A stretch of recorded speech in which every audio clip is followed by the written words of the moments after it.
কেমন হয়েছে কি ওইটা বটম। কাল রাত 12টার পর থেকে কোয়েল খুব কান্নাকাটি করছে, সারা রাত ঘুমোতে পারেনি। কোয়েল খুব অসুস্থ, জানি না কি হয়েছে, তবে এখন ডাক্তারখানা নিয়ে যাচ্ছি। আমাদের এখানে অটোর সমস্যা খুব বেশি।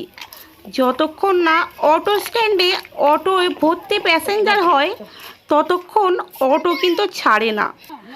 বেরিয়েছিলাম খুব সকালে, মানে 9টার সময়ে।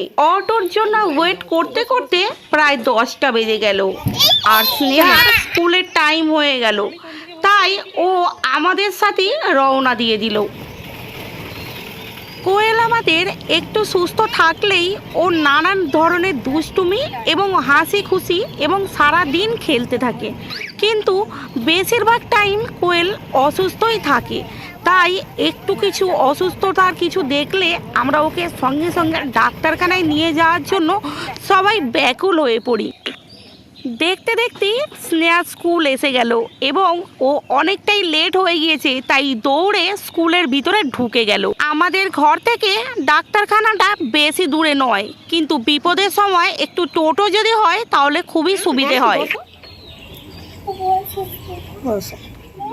ডাক্তার কোয়েলকে চেক আপ করে বলল ভয়ের কিছু কারণ নেই, সামান্য একটু জ্বর, সর্দি, কাশি এটুকুই হয়েছে। ওষুধপালা দিলে ও 3-4 দিনের মধ্যেই ঠিক হয়ে যাবে। তো আমার সকল বন্ধুদেরকে আমি একটা রিকোয়েস্ট করি যে আমার কোয়েলের জন্য তোমরাও প্রে করো, যাতে কোয়েল খুব তাড়াতাড়ি সুস্থ হয়ে ওঠে, আবার আগের মতো খেলাধুলো এবং দুষ্টুমি করতে চালু করে।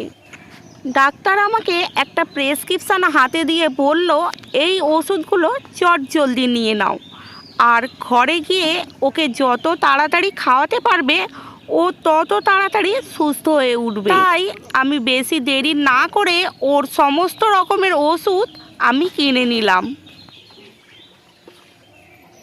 ও কোয়েল, তুমি কি নেবে? কি খেলনা? রান্না করার খেলনা? আচ্ছা ঠিক আছে, কিনে দেবো। এখানে সমস্ত রকমের মেডিসিন ও বিল দেয়া কমপ্লিট। কোয়েলের জন্য যে মেডিসিনগুলো কিনছিলাম তখন আমার জামাটা অনেকবার টেনে ধরেছে আর বলছে মা আমাকে ওই খেলনা বাটিগুলো কিনে দাও, আমার খুব পছন্দ। ও কোয়েল, তুমি নেবে খেলনা বাটি? নেবে? ঠিক আছে, দেখো তুমি নেবে তো। সব ওষুধপালা কিনে নিয়েছি, যা যা ডক্টর বলেছিল সব কটা কিনা হয়ে গেছে।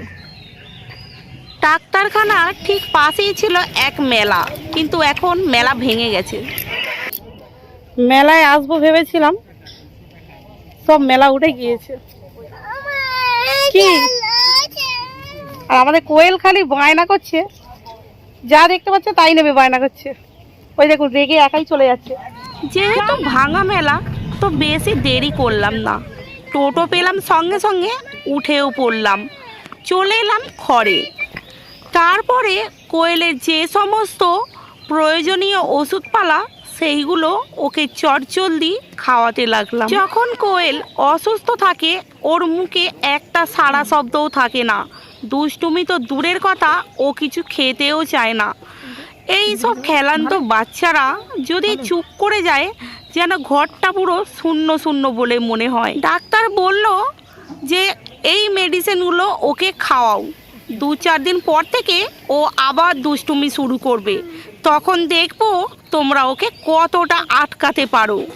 ওষুধগুলো খাইয়ে দেবার পরে ও খেলামবাটি নিয়ে নিজেই একা একা খেলতে লাগলো। কি রান্না করছো? হ্যাঁ, বটম। আচ্ছা রান্না করো। কোয়েল আমাদের মাটন খেতে খুবই পছন্দ করে, মাটন খুব সফট নরম হয় তো তাই। ডাক্তার বলেছে পাতলা করে মাছের ঝোল আর ভাত ওকে দুপুরবেলা খাওয়াবে, কারণ জ্বর মুক্ত ও সেরকম কিছু ভালো খাবে না। বড়দের যদি জ্বর হয় মুখে একটা দানা পর্যন্ত কাটতে মন হয় না, আর এ তো একটুখানি দুধের বাচ্চা, এর তাহলে কি করে ভালো লাগবে খেতে? ভাত ভালো লাগছে না বলে খালি বারবার ছুটে পালাচ্ছে, আর আমি ওকে বারবার টেনে নিয়ে আসছি দুটো পেট ভরে ভাত খাইয়ে দেওয়ার জন্য।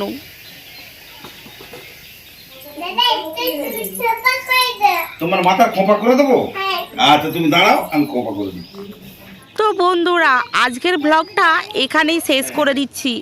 যদি ব্লগটা ভালো লাগে তাহলে একটা লাইক অবশ্যই করবেন, কমেন্ট করতে ভুলবেন না, আর সাবস্ক্রাইবও করে দেবেন। বাবা আবার নিজেই মাথা আঁচড়াচ্ছে।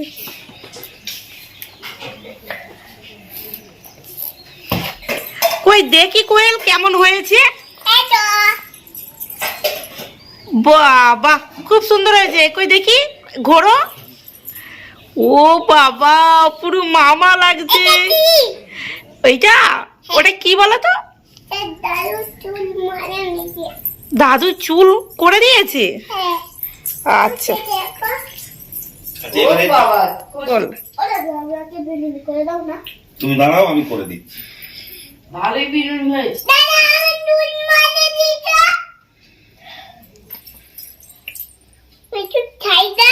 কই দেখি। ঠিক আছে। ও বাবা তোমারটা হেবি সুন্দর হয়েছে। আমারটা ভালো আছে, হেবি সুন্দর হয়েছে। হ্যাঁ আমার ভাই লাগে না। হ্যাঁ, তোমারটা ভালো লেগেছে। আমারটা ভালো লাগে। হেবি সুন্দর, হেবি সুন্দর।